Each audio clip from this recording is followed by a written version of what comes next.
കർത്താവ് യേശുക്രിസ്തുവിൻ്റെ നിസ്തുല്യമായ നാമം ഈ മനോഹരമേറിയ നല്ല ദിവസം വീണ്ടും മഹത്വപ്പെടുമാറാകട്ടെ. ദൈവകൃപയിൽ ആശ്രയിച്ചുകൊണ്ട് ഒരു പ്രാവശ്യം കൂടി കർത്താവിൻ്റെ തിരുവചനവുമായി ഈ പൗരുഷൽ ചാനലിലൂടെ നിങ്ങളുടെ അടുക്കൽ വരുവാൻ സ്വർഗത്തിലെ ദൈവം ഒരുക്കിയ നിമിഷങ്ങൾക്കായി നന്ദിയോടെ ദൈവത്തെ സ്തുതിക്കുന്നു. 2-3 പേർ എൻ്റെ നാമത്തിൽ കൂടി വരുന്നിടത്തൊക്കെയും ആയവിടെ മധ്യേ ഉണ്ട് എന്ന് പറഞ്ഞ കർത്താവ് ഇന്ന് പകൽ നമ്മുടെ നടുവിൽ വന്നിട്ടുണ്ട്. ആ ദൈവം നമ്മെ അനുഗ്രഹിക്കുന്ന ഒരു ദിവസമായി ദിവസം മാറുവാൻ പോകുകയാണ്.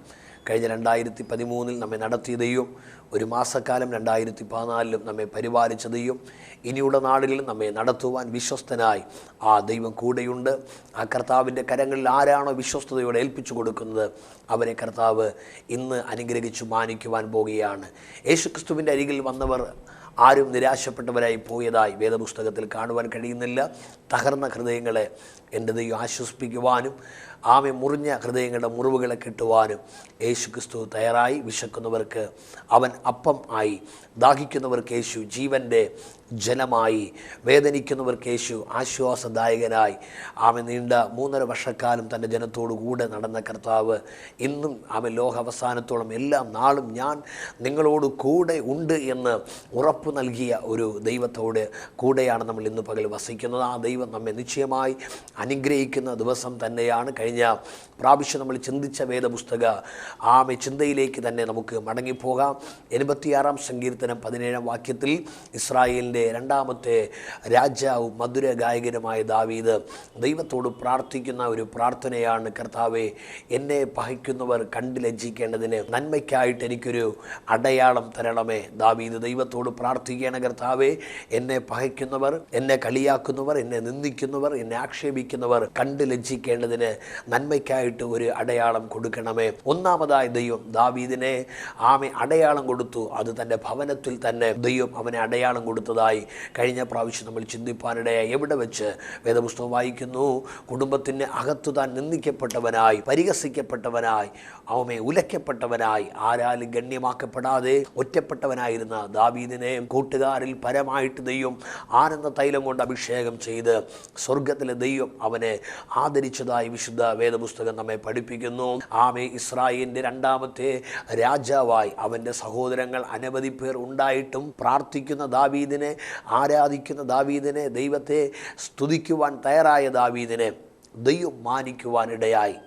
എന്നെ കേൾക്കുന്ന പ്രിയമുള്ളവരെ, നമ്മൾ ദൈവത്തെ സ്തുതിക്കുന്നവരാണെങ്കിൽ, ദൈവത്തെ ആരാധിക്കുന്നവരാണെങ്കിൽ, ദൈവത്തെ മഹത്വപ്പെടുത്തുന്നവരാണെങ്കിൽ നിശ്ചയമായിട്ടൊരു നാളും ആ ദൈവം നിങ്ങളെ തള്ളിക്കളയുന്നവനല്ല. അതേ, നിങ്ങൾ ദൈവത്തെ ആരാധിക്കുന്നവരാണെങ്കിൽ നിങ്ങളുടെ കുടുംബത്തിൽ വെച്ച് നിങ്ങളെ നിന്ദിക്കുന്നവരുടെ നടുവിൽ, പരിഹസിക്കുന്നവരുടെ നടുവിൽ, നിങ്ങളെ പകയ്ക്കുന്നവരുടെ നടുവിൽ അവർ കണ്ട് ലജ്ജിക്കേണ്ടതിന് ദൈവം നിങ്ങൾക്ക് നന്മയ്ക്കായിട്ടൊരു അടയാളം തരും.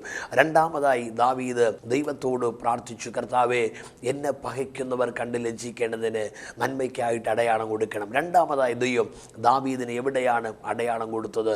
പ്രിയമുള്ളവരെ, 2ാമത് ദാവീദിന് ദൈവം അടയാളം കൊടുത്തത് 1 ഭവനത്തിലായിരുന്നെങ്കിൽ 2 ദേശത്തിൻ്റെ നടുവിൽ ദൈവന് അടയാളം കൊടുത്തു. അതേ, നിങ്ങൾ ദൈവത്തെ ആരാധിപ്പാൻ വേണ്ടി ഇറങ്ങിത്തിരിച്ചതുകൊണ്ട്, നിങ്ങൾ കർത്താവിനെ ആരാധിപ്പാൻ വേണ്ടി പോകുന്നത് കൊണ്ട് ദേശം നിങ്ങളെ പരിഹസിക്കുകയാണെങ്കിൽ, ദേശം നിങ്ങളെ പകയ്ക്കുകയാണെങ്കിൽ, ദേശം നിങ്ങളെ നിന്ദിക്കുകയാണെങ്കിൽ, ദേശം നിങ്ങളെ ആക്ഷേപിക്കുകയാണെങ്കിൽ, ദേശം നിങ്ങളെ ഒതുക്കുവാൻ ശ്രമിക്കുന്നെങ്കിൽ ആത്മാവ് ദൂത് പറയുന്ന 2014 നിങ്ങളെ പകയ്ക്കുന്നവർ കണ്ടു ലജ്ജിക്കേണ്ടതിന് ദൈവം ആ ദേശത്തിൻ്റെ നടുവിൽ നിങ്ങൾക്ക് നന്മയ്ക്കായിട്ട് ഒരു അടയാളം തരുവാൻ പോകുകയാണ്. വിശുദ്ധ വേദപുസ്തകത്തിലേക്ക് നമ്മുടെ ശ്രദ്ധയെ കൊണ്ടുവരുമ്പോൾ ദാവീദിന് എവിടെയാണ് ദൈവം ദേശത്തിൻ്റെ നടുവിൽ അടയാളം കൊടുത്തത്? ബൈബിൾ നാം വായിക്കുമ്പോൾ ആട്ടിടയെ ചെറുക്കനായിരുന്ന ദാവീദ് അപ്പൻ്റെ വാക്കും കേട്ടുകൊണ്ട് ആടുകളെ മേയ്ക്കുവാൻ പോകുന്ന ദാവീദിനെ ഒരിക്കൽ ഇശായി എന്നറിയപ്പെടുന്ന തൻ്റെ അപ്പൻ തന്നെ അരികിലേക്ക് വിളിക്കുവാനിടയായി. ഇശായിയുടെ വിളി കേട്ട പ്രൈസ് ദാവീദ് ബൈബിൾ പറയുന്ന അപ്പൻ്റെ അടുക്കലേക്ക് ഓടി വന്നപ്പോൾ അപ്പൻ അവനെ ഒരു കാര്യത്തിനു വേണ്ടി നിയോഗിക്കുവാൻ ഇടയായി. അപ്പൻ പറഞ്ഞു, മകനെ, നീ ആടുകളെ മേയ്ക്കുവാൻ പോകുന്നത് ശരിയാണ്, പക്ഷേ ഇന്ന് നീ എനിക്ക് ഒരു കാര്യം ചെയ്യണം. ഞാൻ തരുന്ന ചില സാധനങ്ങളുമായിട്ട് നീ പ്രസിഡൻ്റെ സഹോദരന്മാർ ഏലാം താഴ്വരയിൽ ഗോലിയാത്തിനോടും ഫെലിസ്തീനോടും യുദ്ധം ചെയ്യുവാൻ കടന്നുപോയിരിക്കുന്നു.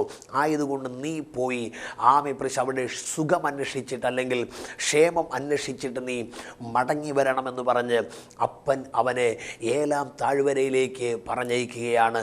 പ്രിയമുള്ളവരെ, അപ്പൻ പറയുന്ന എന്ത് ദൗത്യം ചെയ്യുവാനും ദാവീദ് ഒരുക്കമാണ്. അപ്പൻ ആടുകളെ മേയ്ക്കുവാൻ പറഞ്ഞാൽ ദാവീദ് അത് ചെയ്യും. ഇല്ല സഹോദരന്മാരുടെ സുഖം അന്വേഷിച്ചിട്ട് വാ, ഫെലിസ്ത്യരോട് യുദ്ധം ചെയ്യുവാൻ വേണ്ടി പോയ നിന്റെ സഹോദരന്മാരുടെ സുഖം അന്വേഷിച്ചിട്ട് വാ എന്ന് പറഞ്ഞാൽ അതും ചെയ്യുവാൻ ദാവീദ് തയ്യാറാണ്. ദൈവത്താൽ വിളിക്കപ്പെട്ട ഒരു ദൈവത്തിൻ്റെ പൈതലിനോട് ദൈവത്തിന് പറയുവാനുള്ള നിൻ്റെ അപ്പൻ നിന്നോട് എന്തു പറയുന്നുവോ, നിന്നെ വിളിച്ച നിൻ്റെ യേശു അപ്പൻ നിന്നോട് എന്തു പറയുന്നുവോ അത് ചെയ്യാൻ നീ തയ്യാറാകുന്നെങ്കിൽ ഒരു കാര്യം വിളിച്ചു പറയട്ടെ, ഈ അപ്പൻ നിന്നെ ലജ്ജിപ്പിക്കുന്നവനല്ല, ഈ അപ്പൻ നിന്നെ നാണിപ്പിക്കുന്നവനല്ല, ഈ അപ്പൻ നിന്നെ കൂട്ടുകാരിൽ പരമായിട്ട് ആനന്ദ തൈലം കൊണ്ട് അഭിഷേകം ചെയ്ത് ഈ ദൈവം മാനിക്കുന്നവനത്രേ. അപ്പൻ പറയുന്നത് കേൾക്കുവാൻ തയ്യാറുള്ള ദൈവമക്കളെ ഓർത്ത് ഞാൻ ദൈവത്തെ സ്തുതിക്കുന്നു.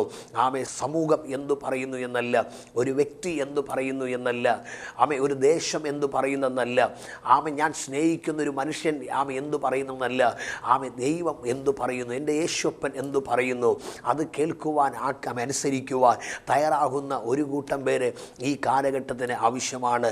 എന്നാൽ ഇന്ന് സാഹചര്യം നോക്കിയാൽ, ഇന്ന് സമൂഹത്തിലേക്ക് നാം നോക്കിയാൽ മനുഷ്യൻ പലപ്പോഴും ദൈവം പറയുന്നത്, അപ്പൻ പറയുന്നത് കേൾക്കാൻ തയ്യാറാകാതെ മറ്റു പലതിൻ്റെ പിന്നാലെ ഇറങ്ങിത്തിരിക്കുന്നത് കൊണ്ട് പലപ്പോഴും അപ്പൻ്റെ ഇഷ്ടം ചെയ്യുവാൻ സാധിക്കുന്നില്ല. യേശു പോലും പറഞ്ഞു, എന്നെ അയച്ചവൻ്റെ ഇഷ്ടം ചെയ്യുന്നതാണ് എൻ്റെ ആഹാരം. എനിക്കിഷ്ടമെന്ന് പറയുന്നത് എന്നെ അയച്ച എൻ്റെ പിതാവിൻ്റെ ഇഷ്ടം ചെയ്യുന്നതാണ്. അതേ പ്രിയമുള്ളവരെ, ലോകത്തിലെ മനുഷ്യനെ പ്രസാദിപ്പിക്കുന്നവരായിട്ടല്ല, ലോകത്തിൻ്റെ മനുഷ്യൻ്റെ ഇഷ്ടസേവകൾ ചെയ്യുന്നവരായിട്ടല്ല. മനുഷ്യനെ പ്രസാദിപ്പിച്ചാൽ ദൈവരാജ്യത്തിൽ നമുക്ക് എത്തിച്ചേരുവാൻ കഴിയത്തില്ല. മനുഷ്യനെ പ്രസാദിപ്പിക്കുവാൻ തയ്യാറായാൽ ദൈവ വാഗ്ദത്തങ്ങളും നന്മകളും നമുക്ക് പ്രാപിപ്പാൻ കഴിയത്തില്ല. മനുഷ്യ ജീവിതം വെറും ക്ഷണികമാണ്, അത് ചില നാടുകൾ മാത്രമുള്ളതാണ്. വേദപുസ്തകം നാം വായിക്കുമ്പോൾ മനുഷ്യൻ്റെ ആയുസ് കുറഞ്ഞു പൊയ്ക്കൊണ്ടേയിരിക്കുന്നു.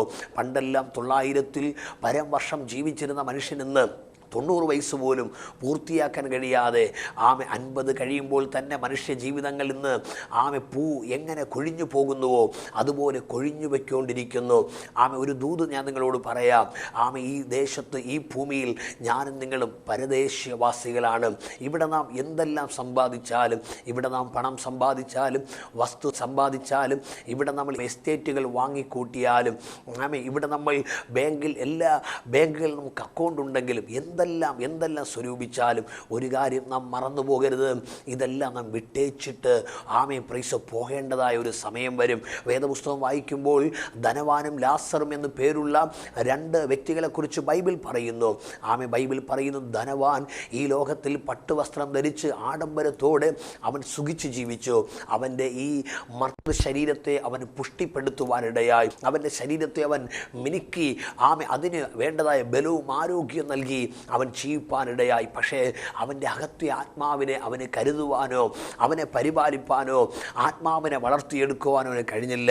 അവന് പ്രാർത്ഥിക്കാനോ പാടുവാനോ ഉപവസിക്കുവാനോ ദൈവസന്നി വരുവാനോ ദൈവത്തെ സ്തുതിക്കുവാനോ രക്ഷയുടെയും ആത്മീക അനുഭവത്തിലേക്ക് എത്തിച്ചേരുവാൻ കഴിഞ്ഞില്ല. ബൈബിൾ പറയുന്നു, പ്രൈസ് എന്നാൽ ലാസർ എന്ന് പേരുള്ള മനുഷ്യൻ, അവൻ്റെ ബൈബിൾ പറഞ്ഞ ശരീരം മുഴുവനും വ്രണം നിറഞ്ഞു.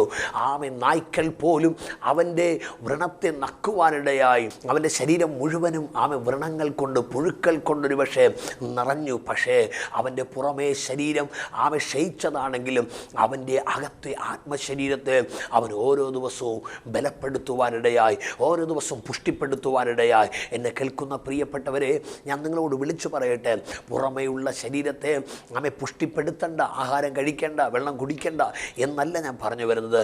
പുറമേയുള്ള ശരീരത്തെ ഓരോ ദിവസം നമ്മൾ കരുതുന്നത് പോലെ തന്നെ നമ്മുടെ അകത്തെയുള്ള ആത്മശരീരത്തെയും നമ്മൾ കരുതുവാൻ തയ്യാറായാൽ, പരിപാലിപ്പാൻ തയ്യാറായാൽ, ഒരു കാര്യം വിളിച്ചു പറയട്ടെ, പ്രൈസ് ലോർഡ്, നമുക്ക് ഈ ലോകത്തിൽ ഒന്നിനെ ഭയക്കേണ്ട ആവശ്യമില്ല. പൗലോസ് അപ്പോസ്തലൻ 2 കൊരിന്ത്യർക്ക് എഴുതിയ ലേഖനം 5-ാം അധ്യായം അതിൻ്റെ 1-ാം വാക്യത്തിൽ ഇങ്ങനെ പറഞ്ഞു, കൂടാരമായ ഞങ്ങളുടെ ഭൗമഭവനം അഴിഞ്ഞു പോയാൽ കൈപ്പണിയല്ലാത്ത നിത്യമായൊരു ഭവനം സ്വർഗത്തിൽ ഞങ്ങൾക്കുണ്ട്. ഭക്തൻ പറയുക, കൂടാരമായ ഞങ്ങളുടെ ഈ ഭൗമഭവനം അഴിഞ്ഞു പോകട്ടെ, എങ്കിലും കൈപ്പണിയല്ലാത്ത ഒരു നിത്യമായ ഭവനം സ്വർഗത്തിൽ ഞങ്ങൾക്കുണ്ട്. ഈ ഒരു പ്രത്യാശ ഒരു ദൈവപൈതൻ്റെ ജീവിതത്തിനകത്ത് ഇറങ്ങി വരുന്നെങ്കിൽ ഉണ്ടെങ്കിൽ നിശ്ചയമായി വിളിച്ചു പറയട്ടെ, അവനെ പരാജയപ്പെടുത്തുവാൻ ഒരു ശക്തിക്കും കഴിയത്തില്ല. അതുകൊണ്ട് ഭക്തന്മാർ പറഞ്ഞെനിക്ക് ജീവിക്കുന്നത് ക്രിസ്തുവാണ്, മരിക്കുന്നത് എനിക്ക് ലാഭമാണ്. അതേ ഞാൻ പറഞ്ഞു വരുന്ന അപ്പൻ്റെ ഇഷ്ടം ചെയ്യുവാൻ നിങ്ങൾ തയ്യാറാകുന്നെങ്കിൽ 2014 നിങ്ങളുടെ ജീവിതത്തിൻ്റെ അനുഗ്രഹത്തിൻ്റെ വർഷമായി തീരുവാൻ പോവുകയാണ്. യേശുവിനോട് പറയണം, കർത്താവേ അപ്പൻ്റെ വാക്ക് കേൾക്കുവാൻ എന്നെ ഈ ദിവസങ്ങൾ ഒരുക്കണമേ. മടങ്ങി വരാം. ദാവീദ് അപ്പൻ്റെ വാക്ക് കേട്ടു. സഹോദരന്മാരുടെ സുഖം അന്വേഷിച്ച് അവൻ ഏലാം താഴ്വരയിലേക്ക് അവൻ കടന്നു പോവുകയാണ്. ഏലാം താഴ്വരയിലേക്ക് അവൻ കടന്നു പോവുകയാണ്. ഞാൻ കഴിഞ്ഞ നാളുകൾ ദൈവാത്മാവിന് തന്നൊരു ചിന്ത ഇതാണ്. ആമെ അപ്പനാകുന്ന ഇശായി അവൻ തൻ്റെ മകനാകുന്ന ദാവീദിനെ ഏലാം താഴ്വരയിലേക്ക് പറഞ്ഞയക്കുന്നത് സഹോദരന്മാരുടെ സുഖം അന്വേഷിച്ചാണ്. എന്നാൽ സ്വർഗത്തിലെ അപ്പനാകുന്ന അപ്പനാകുന്ന യഹോവ തൻ്റെ മകനാകുന്ന ദാവീദിനെ ഏലാം താഴ്വരയിൽ പറഞ്ഞയക്കുന്നത് സഹോദരന്മാരുടെ സുഖം അന്വേഷിച്ചല്ല. അവിടെ ഇസ്രായേൽ മക്കൾക്ക് നേരെ വെല്ലുവിളിക്കുന്ന ഗോലിയാത്തിനോട് പടവെട്ടുവാൻ വേണ്ടിയാണ്. എന്നെ കേൾക്കുന്ന പ്രിയമുള്ളവരെ, ലോകത്തിൻ്റെ അപ്പൻ്റെ ഉദ്ദേശമല്ല സ്വർഗത്തിലെ അപ്പൻ്റെ ഉദ്ദേശം. ഒരുപക്ഷെ നിങ്ങളുടെ അപ്പൻ നിങ്ങളെക്കുറിച്ച് ഉദ്ദേശിക്കുന്നത് നിങ്ങളൊരു ഡോക്ടറാകാനായിരിക്കാം, ഒരു ശാസ്ത്രജ്ഞനാകാനായിരിക്കാം, ഒരു എൻജിനീയർ ആകാനായിരിക്കാം, ഒരു IAS-കാരനോ IPS-കാരനോ ആകാനായിരിക്കാം, ഒരു വലിയ പോസ്റ്റ് ഗ്രാജുവേറ്റ് ഡിഗ്രി എടുത്ത് നിങ്ങൾ ദേശത്തിൽ അറിയപ്പെടുന്ന ഒരു പദവിയോടുകൂടെ നിങ്ങൾ കടന്നു വരുവാനായിരിക്കാം. പക്ഷേ നിങ്ങൾ ഓർക്കണം, നിങ്ങളുടെ അപ്പൻ്റെ ഇഷ്ടത്തെക്കാൾ നിങ്ങളുടെ അമ്മയുടെ ഇഷ്ടത്തെക്കാൾ നിങ്ങളെ കൊണ്ട് ചെയ്യിക്കുവാൻ കഴിയുന്ന മറ്റൊരു ഇഷ്ടം ചെയ്യിക്കുവാൻ കഴിയുന്ന ഒരു കർത്താവ് നിങ്ങളുടെ കൂടെ ഉണ്ട് എന്നുള്ള കാര്യം നിങ്ങൾ മറന്നു പോകരുത്. നിങ്ങൾ ഏത് ജാതിയാകട്ടെ, ഏത് മതമാകട്ടെ, ഏത് വർഗമാകട്ടെ, ഏത് വർണ്ണമാകട്ടെ, ദൈവത്തിന് അത് വിഷയമല്ല. എന്നാൽ ഇന്ന് ഈ സമയത്ത് പരിശുദ്ധാത്മാവിൽ ഞാൻ പ്രവചിക്കുന്നു, യേശുവേ എൻ്റെ ഇഷ്ടമല്ല, അങ്ങയുടെ ഇഷ്ടം എൻ്റെ ജീവിതത്തിൽ ആയിത്തീരണമേ എന്ന് ഒരുമിച്ച് നമ്മൾ പ്രാർത്ഥിക്കുന്നെങ്കിൽ ഈ 2014 ശത്രു അല്ല നിന്നെ നിയന്ത്രിക്കുന്നത്, ദുഷ്ടൻ അല്ല നിന്നെ നിയന്ത്രിക്കുന്നത്, ഒരു മന്ത്രവാദി അല്ല നിന്നെ നിയന്ത്രിക്കുന്നത്, ഒരു ആഭിചാരകനല്ല നിന്നെ നിയന്ത്രിക്കുന്നത്, പരിശുദ്ധാത്മാവാകുന്ന ദൈവം തന്നെ അതേ ദൈവപൈതലെ എന്നെ നിങ്ങളെ നിയന്ത്രിക്കുവാൻ പോവുകയാണ്. പരാജയം കണ്ട് പ്രതികൂലങ്ങൾ കണ്ട് അതേ ഭയന്നു പോകേണ്ടവരല്ല ദൈവമക്കൾ. അവർ പ്രതികൂലങ്ങളെ ആത്മാവിൽ മറികടന്നോടേണ്ടവരത്രേ ദൈവത്തിൻ്റെ മക്കൾ. മടങ്ങി വരാം. ദാവീദ് അപ്പൻ്റെ വാക്കിൻ പ്രകാരം ഏലാം താഴ്വരയിൽ ചെല്ലുമ്പോൾ അവൻ അവിടെ കേട്ട ശബ്ദമെന്ന് പറയുന്നത് ഇസ്രായേൽ മക്കൾക്കെതിരെ ഗോലിയാത്ത് എന്നറിയപ്പെടുന്ന ഫെലിസ്ത്യ മല്ലൻ ശക്തമായി വെല്ലുവിളിക്കുകയാണ്. പ്രിയമുള്ളവരെ, എപ്പോഴും ഒരു ദൈവപൈതനെതിരെ ശത്രു വെല്ലുവിളിച്ചുകൊണ്ടേയിരിക്കും.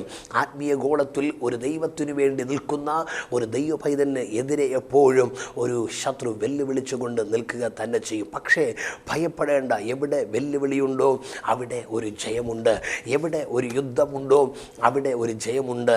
നിന്നെ തകർക്കും, നിന്നെ നശിപ്പിക്കും, നിന്റെ പേരില്ലാതാക്കുമെന്ന് എവിടെയെല്ലാം ശത്രു നിനക്കെതിരെ വാദിക്കുന്നുണ്ടോ ഓർത്തുകൊള്ളുക, ഇമ്മാനുവേൽ നിന്റെ കൂടെ ഉണ്ടെങ്കിൽ. എവിടെ ശത്രു നിന്നെ തകർക്കും എന്ന് വിധി പറയുന്നുവോ അവിടെ തന്നെ ദൈവം നിന്നെ ഉയർത്തുന്ന നാടുകളത്രേ ഈ 2014 പരിശുദ്ധാത്മാവ് അതിശക്തമായി ആലോചന പറയുകയാണ്.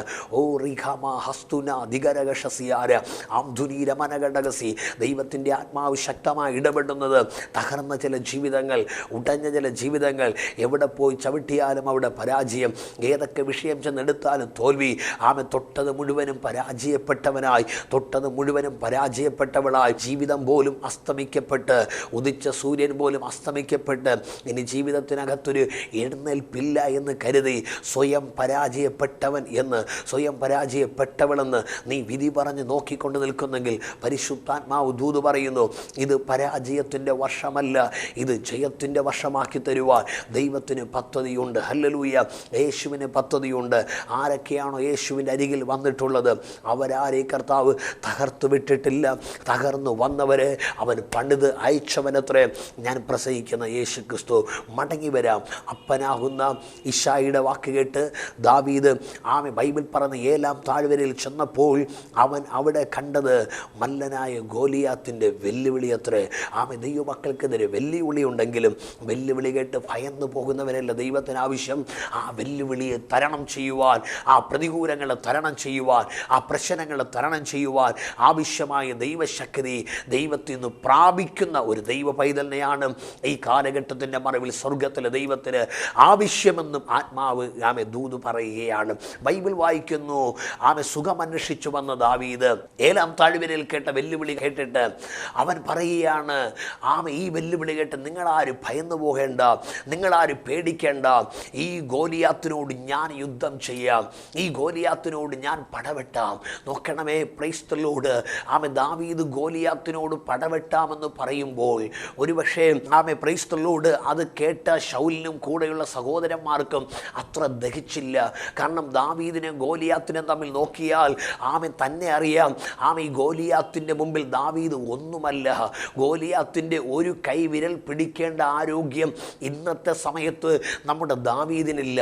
അതുകൊണ്ട് ഒരുപക്ഷെ കണ്ടവർ പറഞ്ഞു കാണും, ഈ കൊച്ചു ചെറുക്കൻ ഒരു തമാശ പറഞ്ഞതാകാം, ഇവൻ ഒരു കളിവാക്ക് പറഞ്ഞതാകാം. അയ്യോ, ഇതാരെങ്കിലും അല്ലെങ്കിൽ ഗോലിയാത്തെങ്കിലും കേട്ടാൽ ഇവിടെ വലിയ പ്രശ്നം നടക്കുമല്ലോ, ഇവനെ കൊണ്ടാണെങ്കിൽ ഒന്നും നടക്കത്തുമല്ല. പക്ഷേ ഇവൻ വീമ്പിളക്കുന്നു, ഇവൻ എന്തൊക്കെ പറയുന്നു. ഒരു ദൂത് ഞാൻ നിങ്ങളോട് പറയാം, നിങ്ങൾ ചില വിശ്വാസ വാക്കുകൾ പ്രഖ്യാപിക്കുമ്പോൾ മറ്റുള്ളവർക്കതൊരു വീമ്പ് പോലെ തോന്നാം, അവർക്കതൊരു കളിവാക്ക് പോലെ തോന്നാം, അതവർക്കൊരു പരിഹാസം പോലെ തോന്നാം.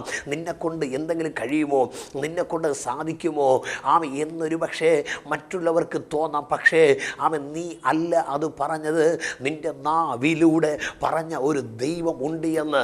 ഓ ഹല്ലേലൂയ, നീ വിശ്വസിക്കണം. ഒരുപക്ഷെ അസാധ്യങ്ങളെ നീ വിശ്വാസത്താൽ പ്രഖ്യാപിക്കുമ്പോൾ അത് കേൾക്കുന്നവർക്ക് ഒരുപക്ഷെ ഉൾക്കൊള്ളുവാൻ കഴിഞ്ഞെന്ന് വരത്തില്ല. അത് കേൾക്കുന്നവർ കൈയടിച്ച് ഒരുപക്ഷെ പ്രോത്സാഹിപ്പിച്ചെന്ന് വരത്തില്ല. അവർ മൈനസ് വർത്തമാനം പറഞ്ഞ് സഹോദര സഹോദരിയെ നിന്നെ തളർത്തുവാനും നിന്നെ ഒതുക്കുവാനും നോക്കുമ്പോൾ ആത്മാവ് പറയുന്നു, നീ നിന്റെ വാക്കിൽ ഉറച്ചു നിൽക്കണം. നീ കർത്താവിനോട് ചേർന്ന് ഈ വാക്കിൽ, ഈ വാഗ്ദത്വ വചനത്തിൽ, ഈ വചനത്തിൽ നീ ഉറച്ചു നിൽക്കുന്നെങ്കിൽ ഒരു കാര്യം വിളിച്ചു പറയട്ടെ, നീ ഒരു കാലത്തും പതറുവാൻ ദൈവം അനുവദിക്കത്തില്ല. ദാവീദ് ഒരിക്കൽ വിളിച്ചു പറഞ്ഞു, ഒരു സൈന്യം എൻ്റെ നേരെ പാളയം ഇറങ്ങിയാലും എൻ്റെ ഹൃദയം ഭയപ്പെടുകയില്ല, ഇനി യുദ്ധം നേരിട്ടാലും ഞാൻ നിർഭയമായിരിക്കും. ഭക്തൻ പറയുകയാണ്, അവർ തേനീച്ച പോലെ എന്നെ ചുറ്റി വളഞ്ഞാലും അവർ മുൾത്തീ പോലെ കെട്ടുപോകും. നിന്റെ വശത്ത് 1000 പേരും നിന്റെ വലതുവശത്ത് 10,000 പേരും വീഴും, എങ്കിലും അത് നിന്നോട് അടുത്തു വരികയില്ല. ഈ ഒരു ആത്മധൈര്യം പ്രാപിച്ച ദാവീദിന് വിശ്വാസ കണ്ണാൽ വിളിച്ചു പറയുവാൻ കഴിയും, എന്നെ പരാജയപ്പെടുത്തുവാൻ, എന്നെ തകർത്തു കളയുവാൻ ഈ ലോകത്തിലെ ഒരു അന്ധകാര ശക്തിക്ക് കഴിയത്തില്ല. കാര്യം അവരോട് കൂടെ ഉള്ളവരെക്കാൾ വലിയവൻ എന്നോട് കൂടെയുണ്ട്. വിശുദ്ധ വേദ പുസ്തകം വായിക്കുമ്പോൾ ദാവീദ് ഈ വിശ്വാസ വാക്ക് പറഞ്ഞു. അത് ഗോലിയാത്തിൻ്റെ ചെവിയിലുമെത്തി. ഗോലിയാത്ത് പറഞ്ഞൊരു വാക്കുണ്ട്, ദാവീദിനെ പിതാ പകയ്ക്കുകയാണ്. ഈ വാക്ക് കേട്ടപ്പോൾ ബൈബിൾ പറയുന്നു, ഗോലിയാത്ത് ദാവീദിനോട് പറയുക, വരിക, ഞാൻ നിന്റെ മാംസത്തെ കാട്ടിലെ മൃഗങ്ങൾക്ക്, നിന്റെ മാംസത്തെ ആകാശത്തിലെ പക്ഷികൾക്ക് ഞാൻ ഇരയാക്കാൻ പോകുക.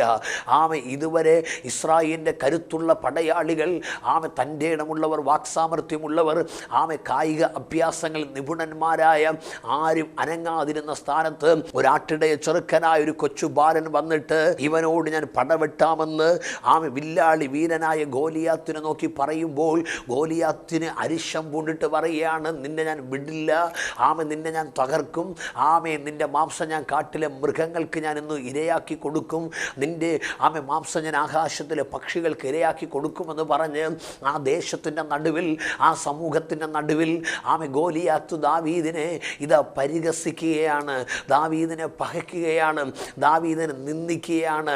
ഒരുപക്ഷെ ആ സമയത്ത് ദാവീദ് ഏലാം താഴ്വരയുടെ ചരിവിൽ നിന്നുകൊണ്ട് ദൈവത്തോട് ഇങ്ങനെ പ്രാർത്ഥിച്ചു, കർത്താവേ, എന്നെ പകയ്ക്കുന്ന ഈ ഗോലിയാത്ത് കണ്ട് ലജ്ജിക്കേണ്ടതിന് നന്മയ്ക്കായിട്ട് എനിക്കൊരു അടയാളം അങ്ങ് തരണമേ. എന്നെ പകയ്ക്കുന്ന ഈ ഗോലിയാത്ത് കണ്ട് ലജ്ജിക്കേണ്ടതിന് നന്മയ്ക്കായിട്ട് എനിക്കൊരു അടയാളം തരണമേ. പ്രിയമുള്ളവരെ, നോക്കണമേ, ദൈവം അവൻ പ്രാർത്ഥിച്ചപ്പോൾ തന്നെ ദൈവം അവനൊരു തോട് കാണിച്ചു കൊടുത്തു. അവൻ ആ തോട്ടിലേക്ക് ഇറങ്ങിച്ചെന്നു. ബൈബിൾ പറയുന്നു, ആ തോട്ടിൽ മിനുസമുള്ള 5 കല്ലുകൾ കിടക്കുന്നവൻ കണ്ടു. ആ കല്ലുകളെ അവൻ കരങ്ങളിൽ ഏന്തുവാനിടയായി. ഒരു ദൂത് ഞാൻ നിങ്ങളോട് പറയാം. നീണ്ട 40 ദിവസം കൊണ്ട് ഇസ്രായേൽ മക്കൾക്ക് എന്തുകൊണ്ട് ആ ഫെലിസ്ത്യ ശക്തിയെ തോൽപ്പിക്കുവാൻ കഴിഞ്ഞില്ലെന്ന് ചോദിച്ചാൽ ഞാൻ ഇങ്ങനെ വിശ്വസിക്കുന്നു, നീണ്ട 40 ദിവസം കൊണ്ടും ഇസ്രായേൽ മക്കൾ നോക്കിയത് മല്ലനായ ഗോലിയാത്തിനെയാണ്, അവൻ്റെ ശക്തിയെയാണ്, അവൻ്റെ ആരോഗ്യത്തെയാണ്. എന്ന കൃപയുള്ള ദാവീദ്, അഭിഷേകമുള്ള ദാവീദ്, അവൻ ഏലാം താഴ്വരയിൽ വന്നിട്ട് നോക്കിയത് ബലവാനായ ഗോലിയാത്തിനെ അല്ല, അവൻ്റെ ആരോഗ്യത്തെയോ ശക്തിയല്ല. അവൻ നോക്കിയത് തോടിനെയാണ്, ആത്മാവിൻ്റെ തോടിനെയാണ്, അതിനകത്ത് കിടക്കുന്ന കൃപയുടെ കല്ലുകളെയാണ്. 2014 ഞാൻ നിങ്ങളോടൊരു ദൂത് പറയട്ടെ. പ്രശ്നത്തെ നോക്കിയാൽ നിനക്ക് മുന്നേറുവാൻ കഴിയത്തില്ല, വെല്ലുവിളിയെ നോക്കിയാൽ നിനക്ക് മുന്നേറുവാൻ കഴിയത്തില്ല, പോരാട്ടത്തെ നോക്കിയാൽ നിനക്ക് മുന്നേറുവാൻ കഴിയത്തില്ല എന്ന പ്രശ്നങ്ങളെ നോക്കണ്ട. ആ ഏലാം താഴ്വരയുടെ അരികിലൂടെ തന്നെ നിനക്ക് വേണ്ടി ഒഴുകുന്നൊരു ആത്മീക തോടുണ്ട്. ആ തോട്ടിനകത്ത് കിടക്കുന്നില്ല കൃപയുടെ കല്ലുകളുണ്ട്. ആ കല്ലുകളെ ഇന്ന് പകൽ നീ എടുക്കുവാൻ തയ്യാറായാൽ, വെള്ളമാണല്ലോ, നനയുമല്ലോ എന്ന് നീ ഓർക്കാതെ, ഒന്ന് നനയേണ്ടി വന്നാൽ നനയട്ടെ, ഒന്ന് മുങ്ങേണ്ടി വന്നാൽ മുങ്ങട്ടെ, എങ്കിലും എനിക്ക് ആ കല്ലുകളെ എടുക്കണമെന്ന് പറഞ്ഞ് ആഴത്തിലേക്ക് നീ ഇറങ്ങി കല്ലുകളെ കരങ്ങൾ ഏന്തുവാൻ തയ്യാറായാൽ, ആത്മാവിൽ ഞാൻ വിളിച്ചു പറയട്ടെ, ഈ 2014 നിനക്കെതിരെ നിൽക്കുന്ന ചില വെല്ലുവിളികളെ യേശുവിൻ നാമത്തിൽ നീ തകർക്കാൻ പോകുക. ഇന്നുള്ള കാലഘട്ടത്തിൽ പലരും പറയും, അല്ലയോ ബ്രദർ അല്ലെങ്കിൽ പാസ്റ്റർ, എനിക്ക് പ്രീസിലും ഗോലിയാത്ത് തകരണം, പക്ഷേ കല്ലെടുക്കാൻ വയ്യ. കല്ലെടുക്കണമെങ്കിൽ നനയുമല്ലോ, കല്ലെടുക്കണമെങ്കിൽ മുങ്ങുമല്ലോ. എന്നാൽ ഇന്ന് ഈ സമയത്ത് ദൈവാത്മാവ് ഞാൻ നിങ്ങളോട് പറയട്ടെ, പരിശുദ്ധാത്മാവ് നിങ്ങളോട് പറയട്ടെ, ആഴമായ വെള്ളത്തിലേക്ക് ഇറങ്ങി കൃപയുടെ കല്ലെടുത്ത് എടുത്തു കയറുന്നെങ്കിൽ നിനക്ക് മുൻപ് നിൽക്കുന്ന പ്രശ്നങ്ങൾ ദൈവം പൂർണ്ണമായി തകർക്കുവാൻ പോകുക. ബൈബിൾ പറയുന്നു, ദാവീദ് ആ കല്ലെടുത്തു കൊണ്ടുവന്ന് കവണയിൽ വെച്ച് ഗോലിയാത്തിൻ്റെ തലയ്ക്ക് നേരവൻ എയ്യുവാനിടയായി. കൃപയുടെ കല്ല് ഗോലിയാത്തിൻ്റെ തലയിൽ വീണപ്പോൾ അവൻ അവിടെ പിടഞ്ഞു വീഴുവാനിടയായി. ദാവീദ് ഓടിച്ചെന്ന് ഗോലിയാത്തിൻ്റെ അരയിലിരിക്കുന്ന വാളെടുത്ത് അവൻ്റെ തലയെ വെട്ടിമാറ്റി, ആ തലയെ തൂക്കിയെടുത്ത് ഒരുപക്ഷെ ഇസ്രായേലിൻ്റെ പ്രൈസ്തലോ രാജാവായ ശൗലും കൂട്ടരും ആ സമൂഹമൊക്കെ കാണുകയും അവർ വിളിച്ചു പറഞ്ഞു കാണും, എന്നെ പകച്ച ഈ ഗോലിയാത്ത് കണ്ട് ലജ്ജിക്കേണ്ടതിന് ദൈവം എനിക്ക് നന്മയ്ക്കായിട്ടൊരു അടയാളം തന്നു. അതേ പ്രിയമുള്ളവരെ, നമ്മെ പകയ്ക്കുന്ന ദേശം കാണുകയും ദൈവം നമുക്കൊരടയാളം തരാൻ പോകുക. ദൈവം നിങ്ങൾക്കൊരു വിടുതൻ്റെ അടയാളം തരാൻ പോകുക. ഈ പ്രത്യേക നിമിഷം നിങ്ങൾ ഏത് വിഷയത്തിൻ്റെ ഉള്ളിൽ ഭാരപ്പെട്ടവരായിരിക്കുന്നെങ്കിലും, ഏത് വിഷയത്തിൻ്റെ ഉള്ളിൽ നിങ്ങൾ നിരാശപ്പെട്ടവരായിരിക്കുന്നെങ്കിലും, എനിക്കിനി ഒരു ജയമുണ്ടോ, എൻ്റെ ജീവിതത്തിൽ എനിക്കൊരു വിടുതലുണ്ടോ, ദേശം മുഴുവനും ഒറ്റക്കെട്ടായി നിന്ന് എനിക്കെതിരെ വാദിക്കുന്നു, ദേശം മുഴുവൻ ഒറ്റക്കെട്ടായി നിന്നും എനിക്കെതിരെ പകയ്ക്കുന്നു, സമൂഹത്തിൻ്റെ നടുവിൽ, ദേശത്തിൻ്റെ നടുവിൽ ഞാൻ പകയ്ക്കപ്പെട്ട വ്യക്തിയാണ് എന്ന് പറഞ്ഞ് ഏലാം താഴ്വരയിൽ നിന്ദിക്കപ്പെട്ട ദാവീദിനെ പോലൊരു ഭാഗത്ത് നിന്ന് വഹിക്കുന്നെങ്കിൽ ഓർത്തോ, ഈ ഏലാം താഴ്വരയിൽ നിന്ന് നിന്ദിച്ച ആ ഗോലിയാത്തിൻ്റെ മുൻപിൽ വെച്ച് തന്നെ ദൈവം നിനക്കൊരു അടയാളം തരും. ആ അടയാളം മറ്റൊന്നുമല്ല, ആ ഗോലിയാത്തിൻ്റെ തലയാണ് ദൈവം നിനക്ക് തരുന്ന അടയാളം. അതെ, ദൈവത്തെ സേവിക്കുന്ന ദൈവമൈതലേ, ദൈവം നമുക്ക് തരുന്ന അടയാളം വേറൊന്നുമല്ല, ആ ശത്രുവിൻ്റെ തല. ഒരു നിമിഷം നിങ്ങളുടെ തലകളെ വണക്കിയാട്ടെ. ഒരു നിമിഷം നിങ്ങൾക്ക് വേണ്ടി പ്രാർത്ഥിപ്പാൻ ഞാൻ കർത്താവിൽ ശരണപ്പെടുന്നു.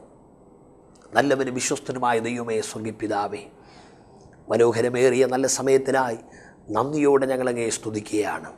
അവിടുത്തെ സന്നിധിയിലായിരിക്കുന്ന ഈ പ്രിയ കുഞ്ഞുങ്ങൾക്ക് വേണ്ടി ഞങ്ങൾ പ്രാർത്ഥിക്കുന്നു. ജീവിതത്തിനകത്ത്, ദേശത്തിലും സമൂഹത്തിലും പകയ്ക്കപ്പെട്ടവരായി, നിന്ദിക്കപ്പെട്ടവരായി, ആക്ഷേപിക്കപ്പെട്ടവരായി എങ്ങനെ ജീവിതത്തിൽ മുൻപോട്ട് പോകും, എങ്ങനെ ഒരു അനുഗ്രഹം പ്രാപിപ്പാൻ കഴിയുമെന്ന് ചിന്തിച്ച് ഭാരപ്പെടുന്നതിൻ്റെ ജനത്തിന്മേൽ ദൈവത്തിൻ്റെ അദൃശ്യമായ കരം ഈ സമയത്ത് സ്വർഗത്തിൻ്റെ ദൈവം തൊട്ടുകൊണ്ടിരിക്കുന്ന ദൈവകൃപയെ ഓർത്ത് ഞങ്ങൾ ദൈവത്തിന് നന്ദി പറയുന്നു. വേഗത്തിൽ സൗഖ്യമാക്കുന്ന ദൈവത്തിൻ്റെ കരങ്ങൾ, ശബ്ദത്തെക്കാൾ വെളിച്ചത്തെക്കാൾ വേഗത്തിൽ പായുന്ന ദൈവത്തിൻ്റെ ശക്തി ഇപ്പോൾ ഞങ്ങൾ പ്രാർത്ഥിക്കുന്ന വേളയിൽ തന്നെ ഈ സഹോദരങ്ങളുടെ മേൽ ഒരു വലിയ ദൈവിക വിടുതലായി ഇറങ്ങട്ടെ കർത്താവേ, ഒരു ദൈവിക സൗഖ്യമായി ഇറങ്ങട്ടെ കർത്താവേ. യേശുവിൻ നാമത്തിൽ അവർ ഏത് കർത്താവ് ജില്ലയിലായിരുന്നാലും, ഏത് സംസ്ഥാനത്തിലായിരുന്നാലും, ഏത് കർത്താവെ രാജ്യത്തിലായിരുന്നാലും ശബ്ദത്തെക്കാൾ വെളിച്ചത്തെക്കാൾ വേഗത്തിൽ പായുന്ന ദൈവവചനത്തിൻ്റെ ശക്തി അവിടെ ഉള്ളറകളിലേക്ക് ഈ സമയത്ത് ഇറങ്ങിച്ചെല്ലട്ടെ കർത്താവേ. അവിടെ ജീവിതത്തിന്മേൽ ആത്മാവിൻ്റെ പരിവർത്തനം ഉണ്ടാകട്ടെ. അവിടെ എല്ലാം നിരാശകൾ യേശുവിൻ നാമത്തിൽ മാറി അവർ പൂർണ്ണ വിടുതൽ പ്രാപിക്കട്ടെ. ഒരു ലില്ലി എന്ന് പറയുന്ന ഒരു സഹോദരിയെ കർത്താവ് ഇന്ന് പകൽക്കാലം തൊട്ടുകൊണ്ടിരിക്കുക. ആത്മാവർന്നിൻ്റെ പ്രാർത്ഥന വിഷയത്തിന്മേൽ ദൈവത്തിൻ്റെ അതുല്യമായ കരത്തിൻ്റെ ശക്തി വ്യാപരിച്ചു കൊണ്ടിരിക്കുകയാണ്. ഉടകാരകതന ഹസ്തന ദിഗൽക്കടകസി അംധുനി വൈഡമാന ദിഗൽക്കടകസിയാര ഒരു സാമുവൽ മാത്യു എന്ന് പറയുന്ന ഒരു വ്യക്തിയുടെ മേൽ ദൈവത്തിൻ്റെ ഒരു പുതിയ അഭിഷേകം പരിശുദ്ധാത്മാവ് ഇറക്കുന്ന കാഴ്ച ആത്മാവ് കാണുകയാണ്. ഈ സമയം നീ വിശ്വാസത്തിൽ പ്രാർത്ഥിക്കുന്നെങ്കിൽ നീ ആയിരിക്കുന്ന ഇടത്ത് ദൈവശക്തി അത്ഭുതകരമായി നിന്നെ തൊട്ട് വിടിയിപ്പാൻ പോവുകയാണ്. ഒരു ആത്മാവ് പറയുന്നു, ശക്തമായി പറയുന്നു, അംധുനി രമന ഹദൽ കടക ദുരകശസി അംദൽ കനാര. ക്രിസ്തുവേശുവിനെ ഇതുവരെ അനുഭവിക്കാത്തൊരു വ്യക്തി ഈ ശബ്ദം കേട്ടുകൊണ്ടിരിക്കുന്നു. നിൻ്റെ പേര് രവീന്ദ്രൻ എന്നാണ്. എന്നാൽ ആത്മാവ് പറയുന്നു, ഇന്ന് പകൽ നീ യേശുവിന് വേണ്ടി നിൻ്റെ ഹൃദയത്തെ ഒന്ന് തുറന്നു കൊടുക്കുവാൻ തയ്യാറാകുന്നെങ്കിൽ നീ ഏത് ജാതി, ഏത് മതം, ഏത് വർഗമെന്ന് ദൈവം ചോദിക്കുന്നില്ല. നിൻ്റെ പ്രശ്നങ്ങൾ കർത്താവ് പരിഹാരം തന്ന് നിന്നെ വിടിയിപ്പാൻ ആഗ്രഹിക്കുന്നു. കർത്താവെ, അനേകരെ പരിശുദ്ധാത്മാവ് ഈ സമയം തൊട്ടുകൊണ്ടിരിക്കാൻ നന്ദി. ദൈവത്തിൻ്റെ പ്രവൃത്തി അത്ഭുതകരമായി ചലിച്ചുകൊണ്ടിരിക്കാൻ നന്ദി. ഈ പ്രിയപ്പെട്ടവരുടെ മേൽ ഇറങ്ങിച്ചെല്ലട്ടെ, അവരുടെ സകല പ്രാർത്ഥനകളുടെ മേൽ ഇറങ്ങിച്ചെല്ലട്ടെ. രോഗങ്ങൾ മാറട്ടെ. ഉച്ചം തല മുതൽ ഉള്ളം കാല് വരെ നാഡി ഞരമ്പ് അസ്ഥി മാംസ രക്ത ധമനികൾ വ്യാപരിക്കുന്ന രോഗശക്തികൾ അടിയട്ടെ. കർത്താവിൻ്റെ സൗഖ്യം കൽപ്പിക്കും, വിടുതൽ അവിടെ ഏറ്റെടുക്കുവാൻ കൃപ ചെയ്യും. യേശുവിൻ നാമത്തിൽ തന്നെ പിതാവേ, ആമേൻ, ആമേൻ, ആമേൻ, ആമേൻ. കർത്താവ് നിങ്ങളെ ധാരാളമായി അനുഗ്രഹിക്കട്ടെ. ആമേൻ. കഴിഞ്ഞ നാളുകൾ നിങ്ങളുടെ പ്രാർത്ഥനകളും പ്രൈസ് ലോർഡ് ഒക്കെ ഞങ്ങളുടെ മിനിസ്ട്രിക്ക് അനുഗ്രഹമായിരുന്നു. വീണ്ടും നിങ്ങളുടെ വിലപ്പെട്ട പ്രാർത്ഥനകളും അപ്പോൾ തന്നെ ഈ മിനിസ്ട്രിയെ, ശുശ്രൂഷയെ നിങ്ങൾക്ക് സാമ്പത്തികമായിട്ട് സഹായിപ്പാൻ താല്പര്യമുണ്ടെങ്കിൽ നിങ്ങൾക്ക് ഈ മിനിസ്ട്രിയെ വലുതും ചെറുതുമായിട്ടുള്ള സഹായങ്ങൾ തന്ന് നിങ്ങൾക്ക് ഈ പ്രോഗ്രാമിനെ സപ്പോർട്ട് ചെയ്യുവാൻ നിങ്ങൾക്ക് കഴിയും. ബൈബിളിലൊരു വാക്യമുണ്ട്, രഹസ്യത്തിൽ കാണുന്ന പിതാവ് നിങ്ങൾക്ക് പ്രതിഫലം തരും. മനുഷ്യനല്ല, സ്വർഗത്തിലെ ദൈവം തന്നെ നിങ്ങൾക്ക് പ്രതിഫലം തന്ന് നിങ്ങളെ മാനിക്കും. നിങ്ങൾ ചെയ്യുന്നത് മനുഷ്യർക്കെന്നല്ല, ദൈവത്തിനെന്ന പോലെ സന്തോഷത്തോടെ കൊടുക്കുന്നവനെ അനുഗ്രഹിക്കുന്ന ദൈവം അതേ നിങ്ങളെ ധാരാളമായി അനുഗ്രഹിക്കുകയും മാനിക്കുകയും ചെയ്യട്ടെ. കഴിഞ്ഞ മാസം മുതൽ ഞങ്ങളുടെ പ്രോഗ്രാം മാസത്തിൽ 2 പ്രോഗ്രാം വീതം നടത്തുവാൻ ദൈവം കൃപ നൽകിയിരിക്കുന്നു. ആദ്യത്തെ ആഴ്ചയിലും 3-ാമത്തെ ആഴ്ചയിലുമാണ് ഇപ്പോൾ ഈ പ്രോഗ്രാം നടന്നു വരുന്നത്. ആദ്യത്തെ ആഴ്ചയിലും 3-ാമത്തെ ആഴ്ചയിലും ഈ സമയത്ത് ഞങ്ങളുടെ പ്രോഗ്രാം നടന്നു വരുന്നു. വീണ്ടും ഇത് വർദ്ധിപ്പിക്കുവാൻ കർത്താവിൽ ആഗ്രഹമുണ്ട്. നിങ്ങളുടെ പ്രാർത്ഥനയും സഹകരണവും ക്രിസ്തുവിൽ പ്രതീക്ഷിച്ചുകൊണ്ട് വീണ്ടും നിങ്ങളെ കർത്താവ് അനുഗ്രഹിക്കട്ടെ എന്നുള്ള വാക്കോടുകൂടി വീണ്ടും കാണുവരെ കർത്താവിൻ്റെ ചിറകിൻ മറവിൽ ദൈവം മറയ്ക്കട്ടെ എന്നുള്ള വാഗ്ദത്വത്തോടുകൂടി എൻ്റെ വാക്കുകളിൽ ഞാൻ വിരാമം കുറിക്കും. ദൈവം നിങ്ങളെ ധാരാളമായി അനുഗ്രഹിക്കട്ടെ. ആമേൻ.